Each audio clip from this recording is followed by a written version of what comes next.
living in a hotel is definitely some ghetto shit.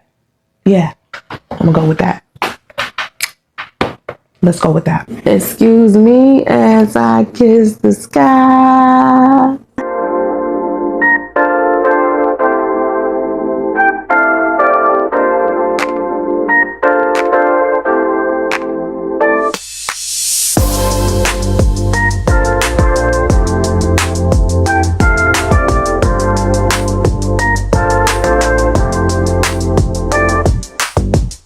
Praise God. Hi, I'm Sunseray. Welcome to my YouTube channel.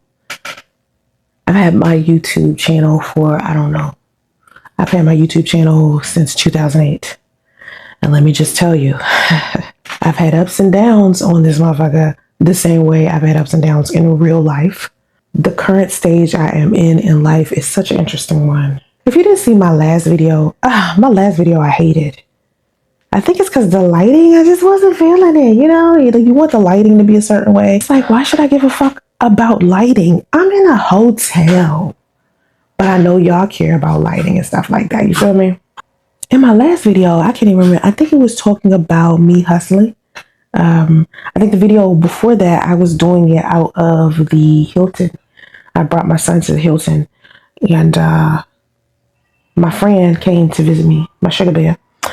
And my sugar bear lives in Georgia. People ask me about him all the time, like, why hasn't he saved you? Like, why are y'all not living together? And it's like, honey, I've known this man for a very long time, but I'm not trying to rush into a marriage. Like, a man is not a financial plan. I'm not trying to rush because I'm going through something. I feel like if I want to be a decent partner for a man, I have to do better. I have to be better. He can't just take me like this. Now he can, he's doing the best that he can. It's like he's assisted me. I think too many times women are sold this fantasy that a man is supposed to come help whisk them away somewhere. Like, hey, you're like this beautiful single mom who's, a janitor in an office building, and then Tyler Perry with all his money comes and whisks you away while he's engaged to a completely different woman that he's not emotionally attached to. It's like, that is like a movie. That is a Tyler Perry movie. And people say my life is like a Tyler Perry movie, but not with the whole happily ever after the way that you think it is. See, one thing I can appreciate about my sugar bear over here is that he's like, I will help you, but I'm not going to do everything for you. I think he has that kind of attitude to where he's like, he knows my full potential as a woman, as a content creator, as a businesswoman. He understands, he knows. So he knows I can get myself out of this with his help. And that's what he does. But people are expecting this man to like sacrifice everything he has and then suddenly just pull me out of California. Man, men have lives too. They have kids, they have houses, mortgages, rent, car notes, and all types of stuff. And for people to just automatically assume that a millionaire is just going to fall from the sky and save me from my situation is just strange to me. It's just like, I don't see that happening. Every day I get on social media, every day I post asking for donations to support my campaign for my son, Empowering Justice. And I'm not the first or last content creator who asks for donations from their followers, from their supporters. I mean, it's just, comes with the territory. But I think a lot of people are under the impression that it's begging. And it's just like, I don't give a fuck what you call it. You can call it whatever the fuck that you want to call it. That is up to you. For me, I don't need for everybody to like me. I need for the people who want to stand with me to stand with me. You understand what I'm saying? A lot of people don't understand how difficult it is for someone who has a special needs child to care for a special needs child, especially by themselves. And I think within the Black community, a lot of Black people lack empathy and compassion for other people. And I believe it might be that way because of what Black people have experienced, the history of what we have experienced as a people. So one solid family unit or doing things as a community can be extremely difficult for the Black community. A lot of the people inside of our culture believe in individualism and shit like that. So it's just like everybody's trying to one up each other and kick each other while they're down and all this stuff. And it's just like ridiculous to me, because anytime I've had something, I've always tried to help someone. I don't care. I don't care how much, what it was. If I felt like they needed for me to support them, usually someone could come to me and just ask, and I'll just give it as long as I had it. And so now where I'm in a position to where I'm asking people for help, it's like I'm not embarrassed. Like, I would do anything for my son. You feel me? Anything, literally. And that includes getting on social media and asking for donations because I need it. I live in a hotel. Getting me and my son out of this hotel is the main goal for now. Once we get out of the hotel, then I'll start doing all of the things that I need to do for the Empowering Justice Foundation, which will be a nonprofit organization for children who have level 3 autism like my son does. There's a difference between a child who has low support, where they can go to the bathroom on their own, they could possibly live on their own, they could have like a regular conversation with you and things like that. That's not my son. My son does scripting at Echolalia. And let me give you an example of his scripting at Echolalia. And I think I've posted videos of him doing it before, but I want to share an experience that I'm having with him right now that's like driving me up the wall, right? And it's harder than you think. Like, it is hard to deal with this, but my son stims a lot. And if you don't know what stimming is something that autistic children do when they're having like a sensory regulation experience.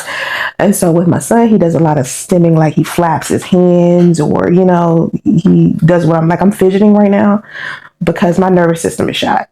My nervous system is very I'm a completely healthy person.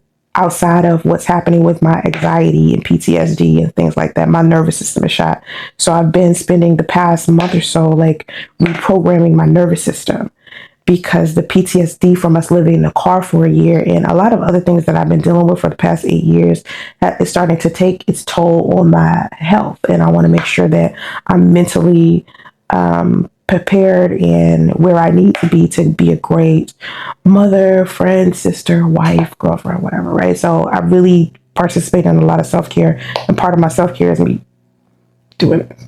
Anyway, so my son and him doing his stimming. So like I said a minute ago, we were at the Hilton 2 weeks ago to see my sugar bear, right? My sugar bear came into town and he put us up at the Hilton. So we're at the Hilton, which was a 2-hour train ride from where I live. Because if you know anything about the Bay, they have the peninsula, which is basically San Francisco, and then you cross over the bridge, and Oakland is on this side of the bridge, and inland. I'm further inland. I'm not on the peninsula where San Francisco is, where Silicon Valley is. I got to cross over the bridge to get over there. So anyway, I am on inland, and it takes 2 hours on the train to get there. Now, mind you, I don't have a car. Remember, my car got repossessed a week before Christmas. So I've been carless for 6 months, and that is just, oh my God, right? And so anyway, it's a different experience from being for driving Uber. Because remember, I drove Uber for 6 years. And I did DoorDash and all of that stuff. So actually, I'm tired of driving. So being able to ride is pretty dope. Getting on the bus and the train is amazing to me, because I drove everyone everywhere for such a long time. It hit different. It's not, I don't take it as bad as other people take it, because I'm telling you, after driving all over the place and taking people to go live their life, meanwhile, I wasn't living mine because all I was doing was working. I'm happy I can ride, you know what I mean? So anyway, from where I live to where the Hilton was, which was near the San Francisco airport, it wasn't the hotel he was staying at. He was staying in another hotel. I didn't want to stay in that hotel. I gave him the link to the hotel I wanted to stay at, right? And so I to get there, it was 2 hours, like I said, but it was 20 stops, right, on the train. And then we had to take 2 buses. So we had to take a bus to the train station, get on the train, switch trains, and then get on another bus once we hit to South San Francisco, right? And so, mind you, the train ride was 20 stops.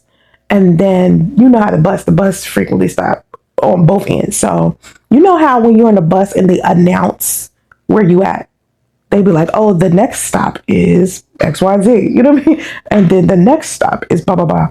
So my son rode both ways. Okay. Now remember this. He only had a round trip. One. Okay. Let me tell you how autism works. Ever since then, and this was 2 weeks ago, ever since then, my son has been listing the stations that they talked about on the PA system. He's repeating the stops, all 20, from the train, all of the stops on the bus. This happened 2 weeks ago when we took this ride, and since then, almost every day, he is still repeating the order of the stops. Do you understand what I'm saying? Like every single stop, like Lake Merritt. This is Lake Merritt Station. Please stand clear of the doors. That's my son. This is West Oakland Station. Please stay clear of the doors. This is Embarcadero. Please stay clear of the doors. This is Mission Street. Please stay clear of the doors. This is Daly City. Please stay clear of the doors. Over and over and over and over. When a child is doing echolalia scripting, they have the memory of a goddamn elephant. He only had to listen to it one time. One time. And now he knows every single stop. He just repeats it over and over and over. And I'm talking about hours at a time. And I just be like, please, Justice, you have to be quiet. By the time it gets to like that 4th hour, I be calling my mother. I be like, Mom, I can't take it. I can't take it anymore. Because here's one thing. When my son was like nonverbal and he was only making sounds and stuff, I so desperately wanted him to talk. So when he decided to start talking right around the time he turned 6, and he was like speaking all of these other languages, I thought it was dope because I was like, oh my God, he's speaking like 7 languages. He was speaking Russian, English, Chinese, Japanese, Spanish. He was just speaking so many different languages. And I thought because he knew how to speak them, that he was actually speaking them, when really he was just repeating languages he had learned. So if he had watched YouTube, or if he had watched something on the television, or he had watched, listened to some people talking, because if you say something interesting that has a particular sound to it, my son clings on to that because he's a connoisseur of sound. He's like obsessed with sound. So whatever noise, and I honestly feel like it's the vibration at the end of the day. Because autistic children have this thing about vibration. So anyway, I think he likes to translate the vibration associated with sound. So anything that he hears, he remembers, and he just repeats it over and over and over and over again. And I just be like, oh my God, please be quiet. Like he started talking and it just randomly those languages. And then as he's going through school, he's going through speech therapy, behavioral therapy, occupational therapy. He hasn't started ABA therapy yet. But as he's going through therapy, I'm just sitting there like loving that he could actually say stuff like, good morning, or I want something to eat, or can I have some juice, or, excuse me, thank you. But at the end of the day, he's doesn't know the meaning behind those things. He just knows that that's what he is supposed to say. You understand what I'm saying? Like, you know how the average kid, if you teach them thank you, excuse me, I want something to eat, blah, blah, blah, blah, blah, they learn the regular way what those things mean. My son, no clue. Has no clue. He just doesn't. I think with time he might pick up on it, but for the most part, I don't think he, knows. really. I mean, he just says what he's told to say. He doesn't have an original. He put it like this. He might have put it like this. He has original thoughts, but to convey those thoughts, he doesn't know how to do. And that's like extremely hard. It's extremely hard to like maneuver because my son can't tell me what kind of day he had. Like he's 7. If when he come home from school and I say, "How was your day at school?" He can't say, "Fine. Oh, we did such and such. We played in the pool, or we colored, or we." He doesn't do that. So as a mom, it's heartbreaking to experience sometimes because I want to talk to my son and I want my son to be able to verbalize what he's thinking and feeling because he can't. And honestly, when it occurs to him that he can't, initially he used to get really frustrated, and that's where the meltdowns were coming from. And people were thinking that the meltdowns he was having was just him being a bad kid or him just having a tantrum at Target, when it was really he wanted to express himself and realized he couldn't. And it would just make him so like disappointed and angry, and it's just like I feel for him so much. Like my heart breaks for him. And I don't think people understand the emotional toll that it has on mothers who have children who have disabilities or are special needs or who have autism. A lot of people do not realize how hard that is as a person to not only have to take care of them when the system isn't really created for you. You understand? Like a lot of people be like, "Oh, haven't you contacted social services? Haven't you done such and such and such?" And it's just like, yeah. How much do you think they can help you when so many people are, number one, abusing benefits that they don't even need, right? Number one. Number two, when there are people with disabilities and there's not enough money and funding for people with those disabilities, because you have to understand people with disabilities, they can't take care of themselves. They can't go and get a job. They can't go to regular school. My son can't walk up in a regular ass daycare and people just take care of him while mommy goes to work and makes some money to be able to pay for their living situation, our living situation. You know, it's not that simple like people think it is. And then what annoys me is people be like, "Well, I got a cousin who got autism, or 2 of her kids got autism, and she worked 3 jobs and go to school." I'm like, congratulations to her. She has low support autistic children. I'm happy for her. But when you are dealing with a person who has a level 3 autistic child, we have to be with them all of the time. And that's another thing I've been trying to like get people to understand. I was supposed to have a meeting with the East Bay Regional Center so I could get me a respite, because it's very, very difficult to endlessly support someone 24/7 and not have a break. And not having a break makes the rest of my life difficult. When it's time to go to work, or it's time to make some money, or it's time to go do things that aren't associated with me being a caregiver for a child. I think people like to compare regular single moms who are out here and have regular children, and they could send their sons and daughters to regular school and then go get a regular job because their child is doing regular smegular shit. When you have an autistic child or a special needs child, a lot of times they can't make it through the school day, so you'll get a call to come pick them up. You have a numerous amount, I mean, an excessive amount of doctor's appointments, therapy sessions. I just told you guys he's going through 3 different sets of therapy, meaning he has speech therapy, behavioral therapy, and occupational therapy. That's 3 sets of therapy that my son has to go through, and he's going through it at school too. So oftentimes when he gets home, he has been masking so much and working so hard to pretend he's regular that a lot of times when he gets here, he's just frustrated. He just wants to be left alone. Like a lot of times he'll come in and he'll just chill and he like have to reset. Like literally he'll be so and because what people don't understand is therapy is teaching these autistic children to behave like everyone else. It isn't helping them, deal a lot of times, deal with what they're already dealing with inside, right? Which is a lot of sensory issues, a lot of confusion is going on up in there.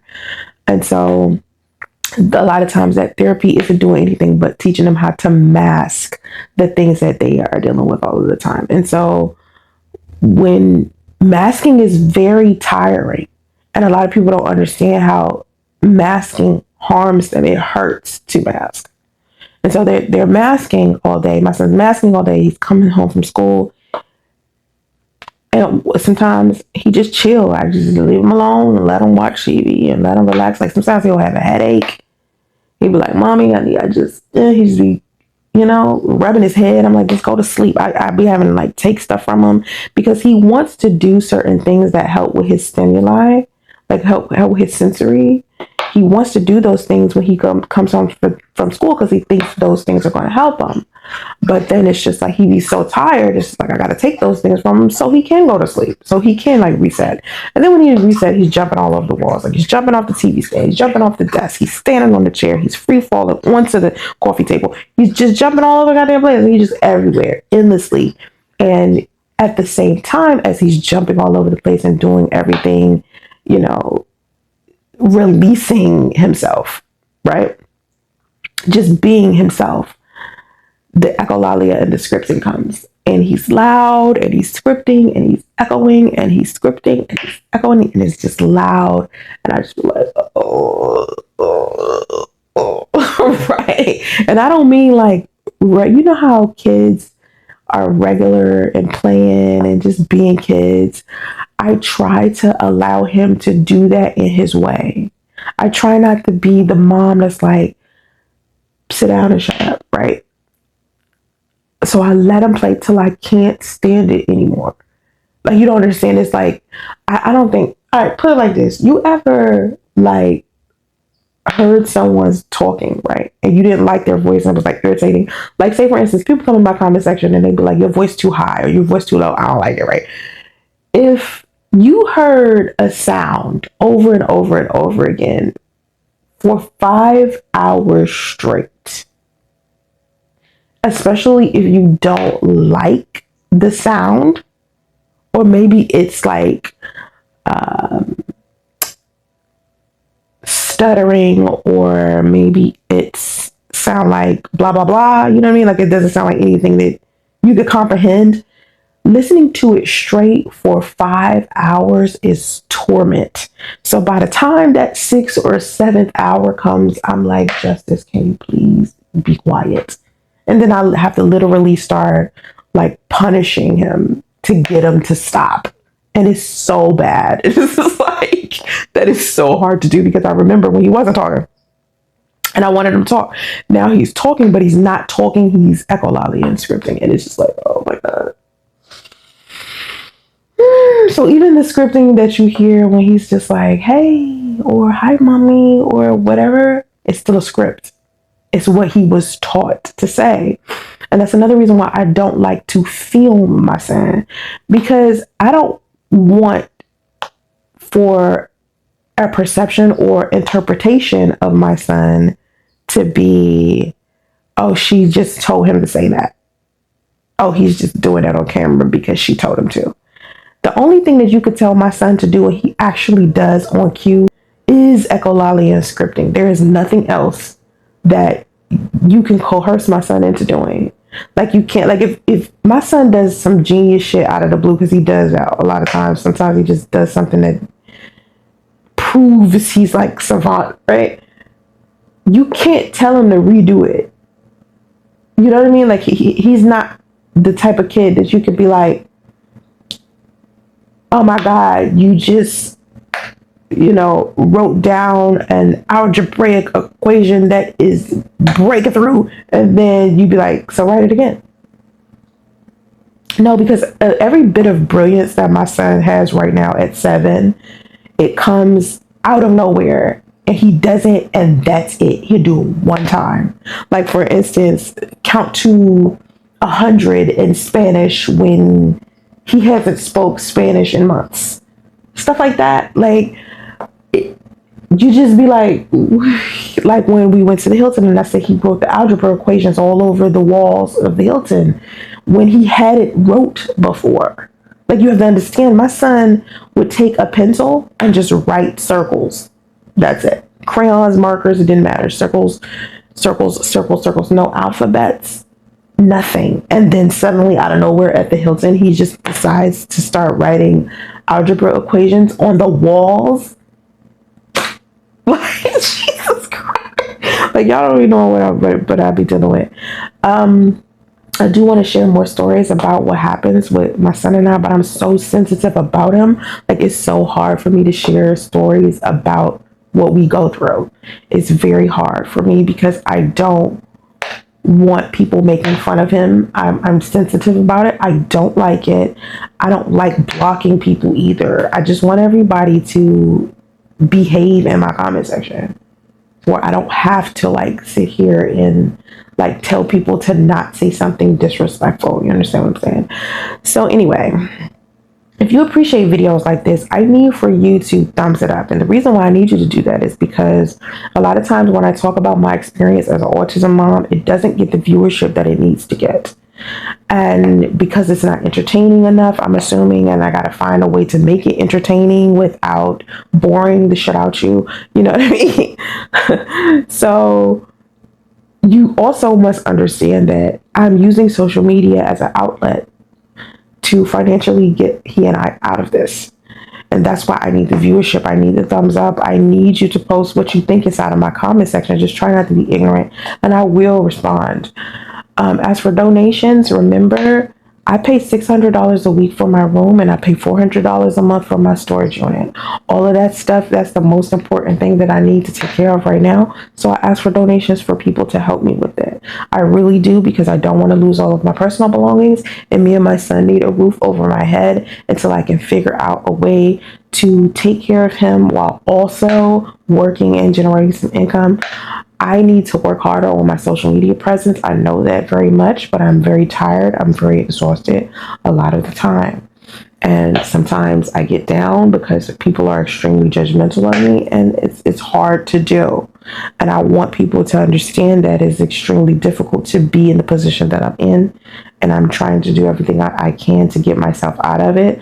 There are a lot of nuances and things that I just simply cannot share on social media that you probably want to know about, that would actually help you want to like help me and my son. But some stuff is just not for public consumption. And a lot of times when my son is around and he's doing all of these phenomenal things that bring out his geniusness and his brilliance, it would be amazing to be able to film these things. But a lot of times my son is not clothed. Remember, he don't like clothes. So he's walking around in a pull-up. And don't get me started about these pull-ups at 7.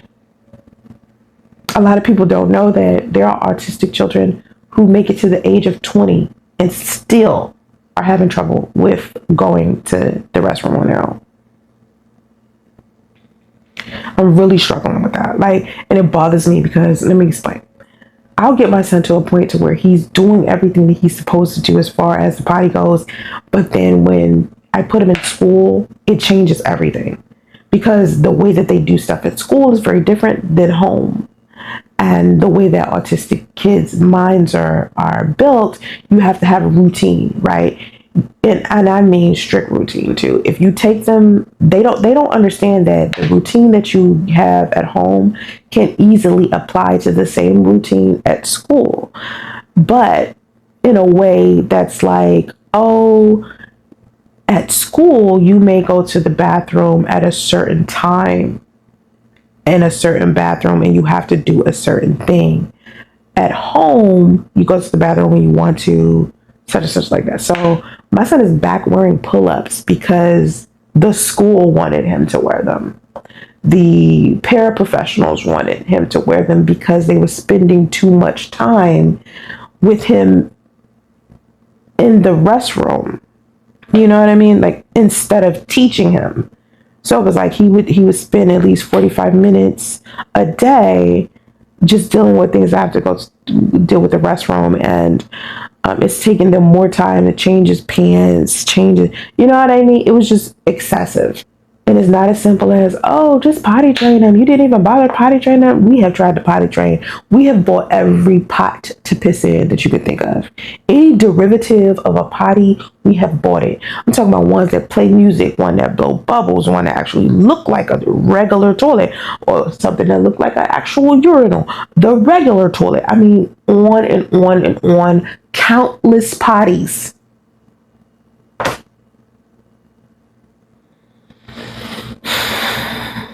Anyway, I love my son very much. Outside of all of the things that I have to deal with him having autism, he is so funny. Jokester, that guy. Like, he likes to play a lot, and I be tired. Like, I don't be want to play. I be tired. And I be like, nigga, I ain't got it in me, bruh. He be jumping all on me and stuff. Like, I be like, boy, and he heavy now. Like, he think he a little baby. It's like, don't jump on me like that. It hurts. Like, what you doing? You just busted mommy's spleen with that shit. Like, do not jump on me. Like, I'm tired. Thank you for being here. Thank you for watching me. Thank you for spending time with me. I appreciate it. Please donate. If you have any suggestions, any advice, please feel free to send it to me. However, don't be giving me that typical shit. Like, sign up for government assistance. Don't you think we did that? Don't give us the obvious stuff. Like, we done all of that. Come on now. I'm gonna need some abstract, phenomenal stuff you never thought of. Stuff that's out of this world. Tell me that stuff. If you got some new ideas, please feel free. If you donate to us, it doesn't matter the amount. Remember, it accumulates with time. I appreciate y'all helping me. Have vision and stay focused. Namaste.